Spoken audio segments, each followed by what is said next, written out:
about the Meetings Act. Now, the Meetings Act doesn't get as much play.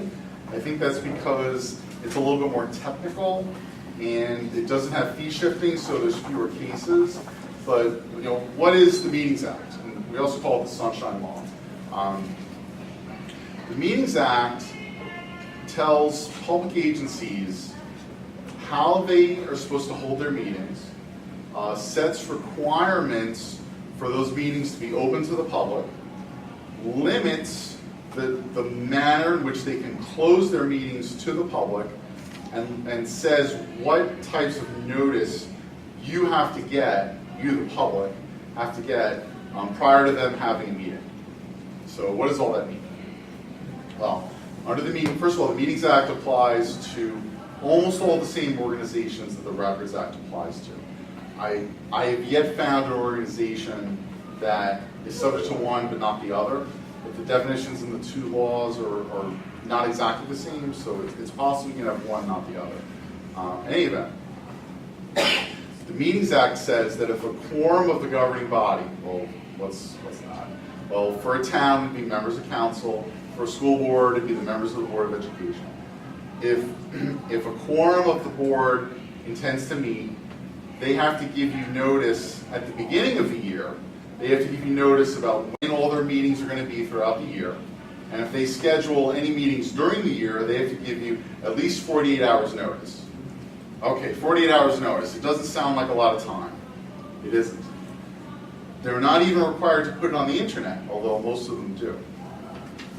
Well, where are they supposed to give you this notice? They're supposed to put it in a couple of places. They're supposed to put it up in their office. If the public entity shares the same border with a town, they're supposed to put the notice in the town. Where it gets a little complicated and sometimes hard for public agencies to follow is they're supposed to send the notice, not publish, but send the notice to 2 newspapers in the area in time for the notice to be published if they wanted to. So that can get a little tricky. Let's say you have 1 newspaper in your area and it's a daily. Well, you can send them stuff on 48 hours notice, but how does it get tricky? Well, when's their advertising deadline? Because if you have a meeting on Thursday and you send them notice on Tuesday, well, their advertising deadline may have closed by Wednesday. So that really wasn't 48 hours notice. You have to, the towns have to send the notice to the newspapers in time for them to publish it. Let's say you have a weekly. Well, if you have a weekly paper and that's who you're going to send your notice to, well, a once-a-week paper, their advertising deadline is going to be 7 days earlier, 5 days earlier. So you can't do 48 hours notice. You really have to do more like 8 days notice. And we had this situation in Flemington, in Hunterdon County, where they were sending notices to newspapers.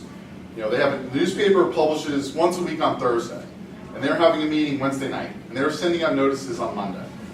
I mean, there's zero chance for that notice to be published, because if it gets published at all, it's going to be published on Thursday. They would have already had the meeting.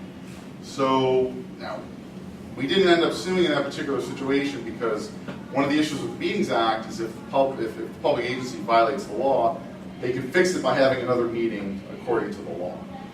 So let's say, in that situation, they were having meetings without proper notice.